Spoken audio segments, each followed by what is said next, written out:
Hey guys, this is Kaysa from Totally Designs, and I'm back with another video. And in this video, I'm going to be doing a little bit of a rant, and I'm going to have some moments of transparency. And so here we go. Now, the name of this video is going to be called When They Nickel and They Dime You. And for those of you that may not be familiar with the term, I'm going to explain that term. And for those of you that already know what the term means, please indulge me while I explain it to those that do not know. The meaning of the term nickel and dime simply means when a person is trying to negotiate a price lower than a price that you have already established. And in most cases, your established price has already been lowered as it is, but they're trying to find another loophole, or they're trying to add a discount upon another discount and trying to lower the price to what they want. So in other words, they want to name their price and they want you to accept it.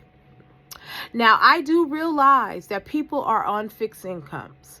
I realize that some people are unemployed. I realize special circumstances, all of these different circumstances that we're in.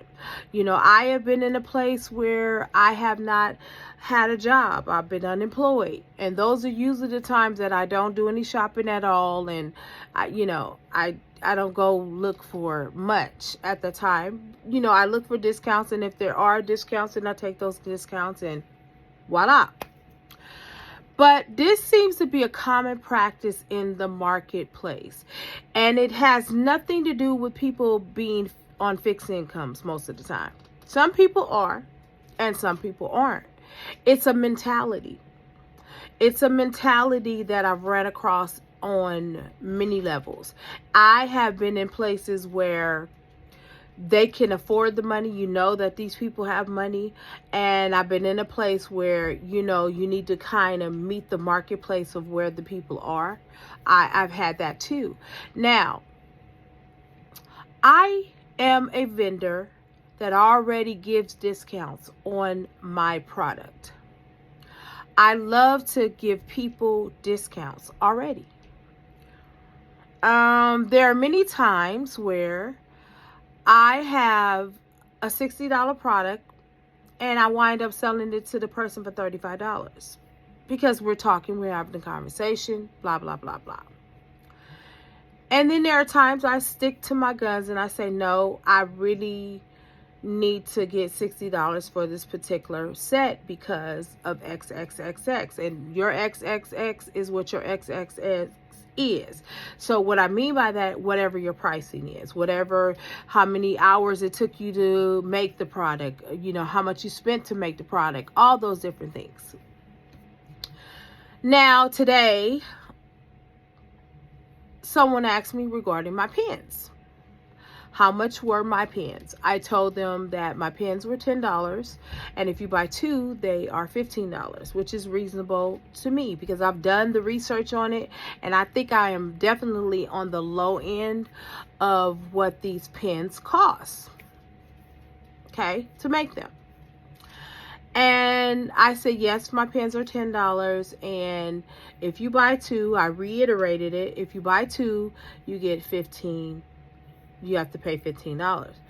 They looked at me, it was like $10. I was like, yes, $10. Now, mind you, the pen does come with a refillable ink. Now, I don't know many vendors that offer refillable or replaceable ink. I don't know them. You may know them. I don't know them. Every pen that I've gotten or bought, there is no refill or replacement ink. I have an expensive pen that my boss bought me before he passed away. Ask me where it is, I don't know. But he bought me this beautiful, expensive pen.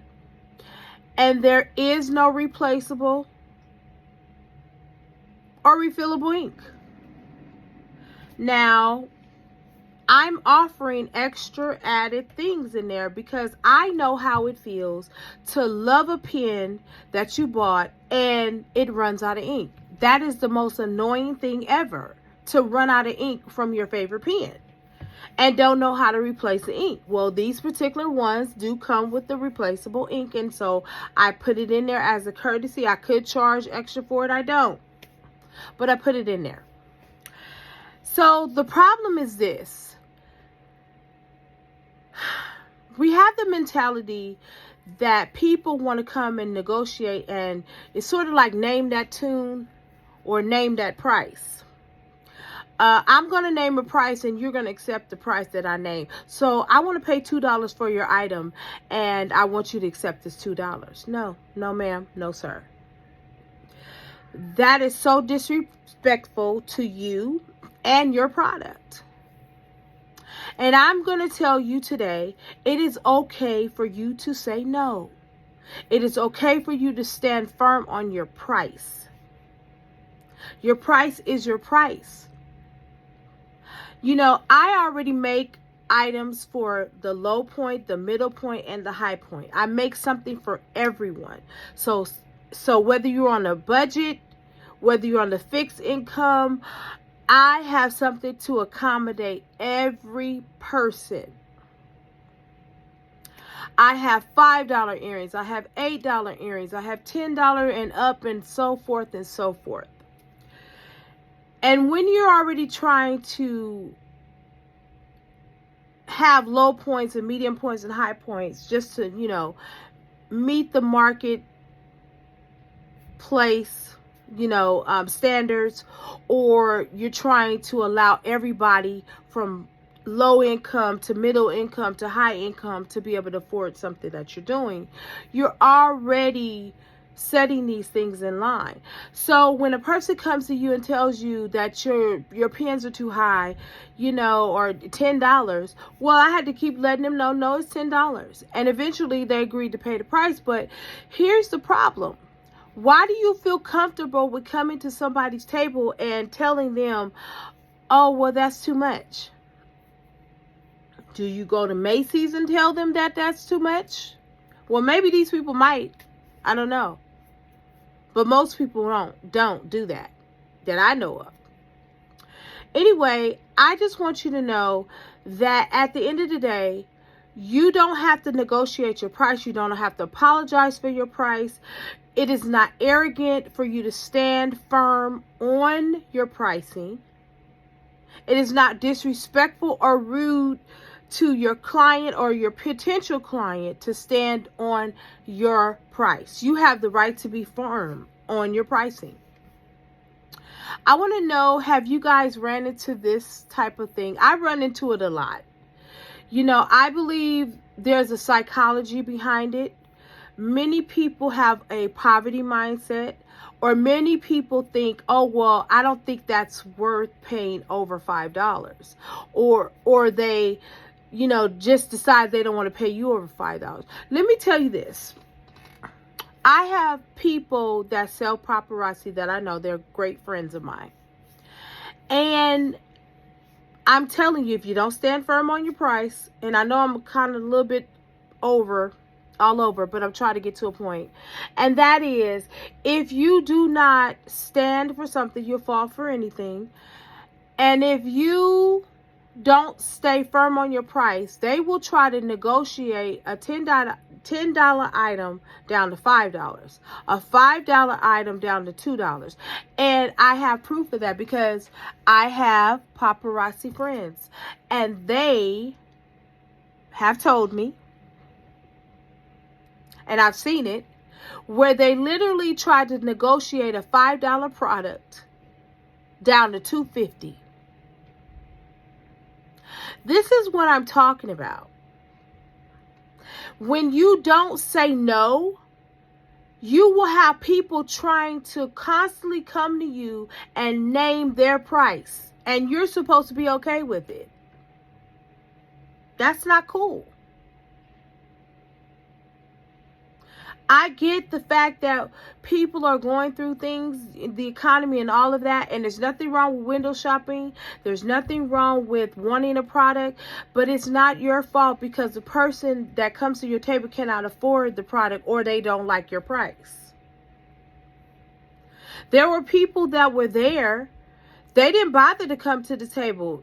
Obviously, they knew that they didn't have any money, and so they decided, I'm not even going to go by the table. I'm not even going to look. Then there were other people that came there and said, hey, can I have your card?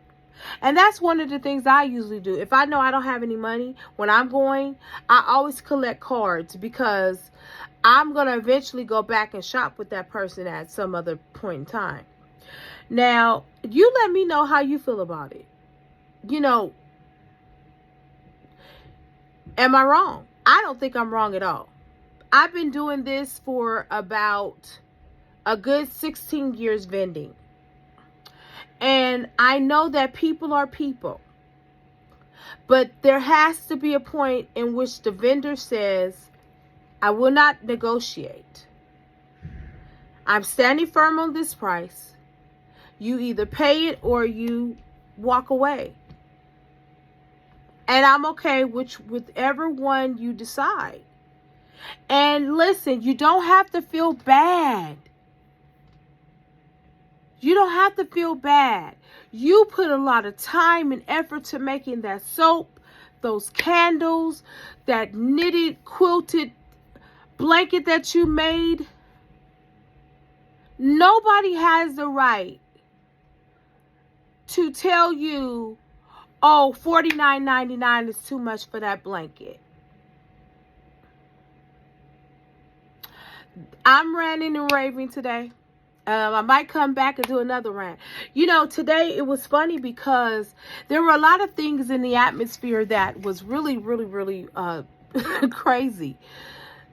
And one of the other things that was a trip was that nobody knew that the vendors were in the back, and nobody made the announcement. Now, praise God, I made my booth money back and a little bit extra. I did not lack or, you know, in any way. But you go to these vendors events and, you know, these promoters, they're not promoting it right. They don't tell people, oh, you need to go over to the vendor's booth. You need to go here. You're not saying, oh, we have vendors in the room and we also have some in the back.